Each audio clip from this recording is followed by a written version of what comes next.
District board کی dispensary. عزیز طلبہ و طالبات، السلام علیکم ورحمۃ اللہ وبرکاتہ۔ اللہ پاک آپ سب کو ہمیشہ اپنے فضل و کرم اور رحمتوں کے حصار میں رکھے، آپ سب کو دائمی خوشیاں اور صحت مند زندگی عطا فرمائے، آمین۔ بچوں، سبق شروع کرنے سے پہلے ضروری ہے کہ آپ کئی مرتبہ سبق کی بلند خوانی کر لیں، جس سے آپ کو سبق سمجھنے میں بہت آسانی ہو جائے گی۔ اس ویڈیو میں آپ کی درسی کتاب کے صفحہ نمبر 91-92 کی وضاحت کی جائے گی۔ قدرت اللہ شہاب کا سب سے بڑا تخلیقی حوالہ اور اب تک مقبولیت کی بڑی وجہ شہاب نامہ ہے، جو دراصل مصنف کی آپ بیٹی ہے، جس میں انہوں نے اپنے بچپن، جوانی اور بڑھاپے کا احوال بیان کیا ہے اور مختلف اعلیٰ سرکاری عہدوں پر فائز رہتے ہوئے مختلف سرکاری اداروں کی کارکردگی کا احوال لکھا ہے۔ آپ کی درسی کتاب میں موجود سبق ڈسٹرکٹ بورڈ کی ڈسپنسری اسی آپ بیٹی کا ایک حصہ ہے۔ اس سبق میں مصنف نے ہلکے پھلکے طنزیہ انداز میں سرکاری اداروں کی کارکردگی اور احوال بیان کیا ہے کہ دور دراز علاقوں میں قائم سرکاری اداروں کا برا حال ہے اور جن سرکاری افسران کے زیر نگرانی یہ ادارے ہیں وہ اپنے فرائض دیانتداری سے ادا نہیں کرتے۔ قدرت اللہ شہاب نے ضلع جھنگ کے دور افتادہ گاؤں میں واقع ایک ایسی ہی سرکاری ڈسپنسری کا اچانک اور ایک عام آدمی کے بھیس میں دورہ کیا۔ اس دورے میں انہوں نے جو کچھ دیکھا اس کا احوال اس سبق میں بیان کیا ہے۔ ڈسٹرکٹ بورڈ انگریزی زبان سے ماخوذ ہے، جس کے لغوی معنی ہیں ضلع کی ترقیاتی کمیٹی، ضلعی امور کا انتظام کرنے والی منتخب نمائندوں کی جماعت، یعنی وہ جماعت جو شہر کی صفائی ستھرائی، پانی، بجلی وغیرہ کا انتظام کرتی ہے، اور ڈسپنسری کے معنی ہے دواخانہ۔ اس طرح ڈسٹرکٹ بورڈ کی ڈسپنسری کے معنی ہوئے ضلعی انتظامیہ کے تحت چلنے والا دواخانہ۔ مصنف نے سبق میں اس وقت کے حالات و واقعات بیان کیے ہیں جب وہ ضلع جھنگ کے ڈپٹی کمشنر کے عہدے پر فائز تھے اور انہیں ایک دور دراز گاؤں میں واقع ایک ڈسپنسری کے معائنے کے لیے جانے کا اتفاق ہوا۔ ایک مرتبہ وہ ایک طویل دورے سے واپس آ رہے تھے کہ ایک پرفضا مقام پر انہیں ڈسٹرکٹ بورڈ کا ڈاک بنگلہ نظر آیا۔ ڈاک بنگلہ سرکاری مکان یا سرکاری افسر کے رہنے کی جگہ کو کہتے ہیں۔ ڈاک بنگلہ کھلا پڑا تھا۔ یہ سوچ کر کہ یہاں تھوڑی دیر آرام کر لیا جائے، اندر چلے گئے۔ کیا دیکھتے ہیں کہ دیواریں تو موجود ہیں، چھت غائب ہے۔ پہلا خیال جو آیا وہ یہ تھا کہ شاید یہ اوپن ایئر تھیٹر کی طرح اوپن ایئر ڈاک بنگلہ ہے۔ اوپن ایئر تھیٹر ایسی کھلی جگہ کو کہتے ہیں جہاں لوگ ڈرامہ یا ناٹک دیکھتے ہیں۔ مصنف کے پوچھنے پر وہاں موجود سادہ لوح چوکیدار نے بڑی خندہ پیشانی سے وضاحت کی کہ دراصل یہ 1950 کے سیلاب کا نتیجہ ہے۔ مصنف نے کہا، بھائی سیلاب تو زمین پر آیا تھا، چھت کیسے گر گئی؟ مطلب یہ کہ یہ کیسا سیلاب تھا کہ جس سے صرف چھت کو ہی نقصان پہنچا، جبکہ کھڑکیاں، دروازے اور دیواریں جوں کی توں موجود ہیں۔ چوکیدار نے نہایت سادگی سے جواب دیا کہ صاحب اس میں بھی اللہ کی کوئی حکمت ہوگی۔ اس ڈاک بنگلے میں چینی یعنی سفید مٹی سے بنی ہوئی چند پرچ پیالیاں اور رکابیاں یعنی پلیٹیں بھی موجود تھیں، جن کی پشت پر انگریزی میں جانسن اینڈ جانسن لنڈن 1854 درج تھا۔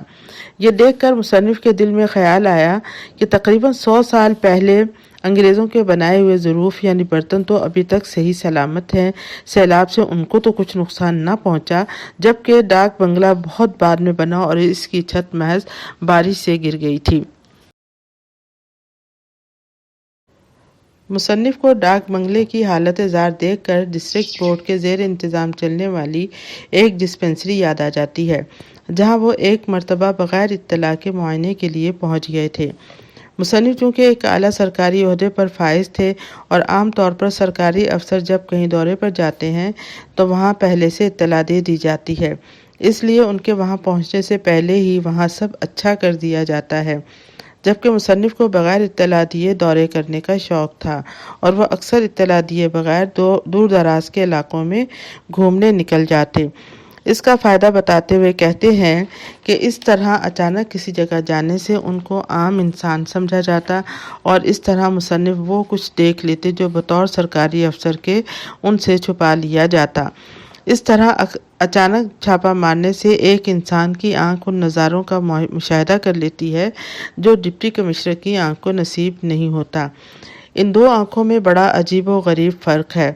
دو آنکھوں سے مراد ہے ایک عام انسان کی آنکھ اور ایک اعلیٰ سرکاری افسر کی آنکھ۔ مثلاً ایک عام انسان جب کسی سرکاری ادارے میں جاتا ہے تو اسے وہاں ہر جگہ بدنظمی نظر آتی ہے۔ اس ادارے کا زیادہ تر عملہ اپنے فرائض میں کوتاہی برتتا ہوا نظر آتا ہے یا سرے سے غائب ہوتا ہے، جبکہ سرکاری افسر کے دورے کی اطلاع پہلے سے ہو جانے کی صورت میں وہاں ہر چیز میں نظم و ضبط نظر آنے لگتا ہے، جبکہ ادارے کا تمام عملہ تندہی سے اپنے فرائض انجام دیتے ہوئے نظر آتا ہے۔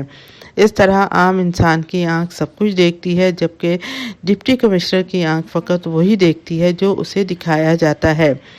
اس کے علاوہ مصنف کہتے ہیں کہ عام انسان کی آنکھ عموماً سیدھی ہوتی ہے، یعنی بظاہر جو نظر آ رہا ہوتا ہے عام انسان کی آنکھ بس وہی دیکھتی ہے، جبکہ ڈپٹی کمشنر کی آنکھ اپنے ٹیڑھے ترچھے زاویوں کی وجہ سے کسی قدر بھینگی ہو جاتی ہے۔ مطلب یہ کہ مصنف ہلکے پھلکے طنزیہ انداز میں اپنے ہم منصب یا اعلیٰ سرکاری عہدیداروں کے بارے میں بتا رہے ہیں کہ سرکاری کرسی اچھے خاصے انسان کا حلیہ بگاڑ دیتی ہے۔ افسری کے غرور میں ہر ایک کو حقیر سمجھتے ہیں اور انہیں عام آدمی کے مسائل سے کوئی دلچسپی نہیں ہوتی۔ خیر، اس دور افتادہ یعنی بہت دور گاؤں میں مصنف کو ایک استبل نظر آتا ہے جو دراصل اس گاؤں کا ہسپتال تھا۔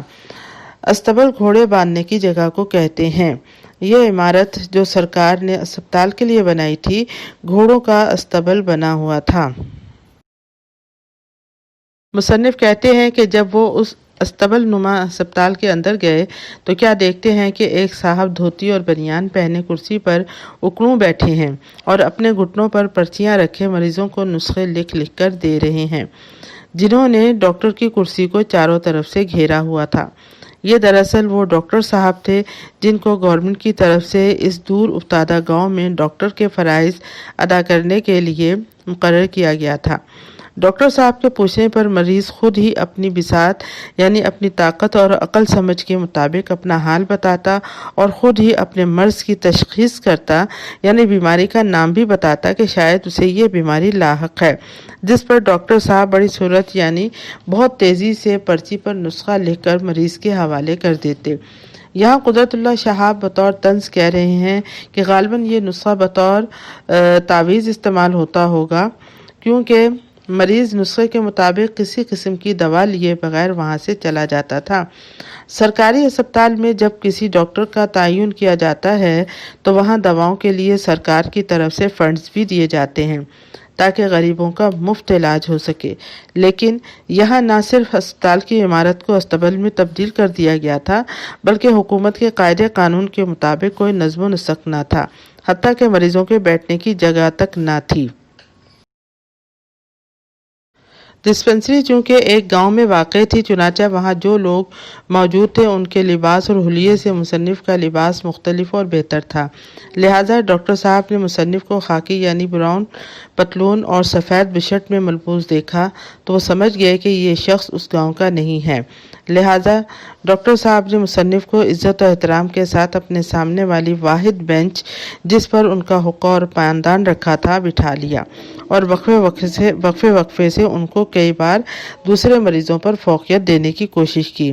اب چونکہ مصنف وہاں مریض کی حیثیت سے تو گئے نہیں تھے، وہ ایک سرکاری افسر کی حیثیت سے اس ہسپتال کا معائنہ کرنے گئے تھے اور چاہتے تھے کہ اپنے آپ کو ظاہر کیے بغیر وہاں کی تمام کارروائی دیکھیں، لہٰذا ڈاکٹر صاحب کے بار بار پوچھنے پر مصنف نے یہی کہا کہ میری تکلیف ذرا پیچیدہ اور مختلف قسم کی ہے اور اس کو بتانے میں ذرا وقت لگے گا، لہٰذا پہلے آپ تمام مریضوں سے فارغ ہو جائیں، پھر میں اپنا حال اور تکلیف تفصیل سے بیان کروں گا۔ عزیز طلبہ و طالبات، امید ہے یہاں تک آپ نے سبق اچھی طرح سمجھ لیا ہوگا۔ سبق کے بقیہ حصے کی وضاحت انشاءاللہ ویڈیو نمبر 3 میں کی جائے گی۔ والسلام علیکم ورحمۃ اللہ وبرکاتہ۔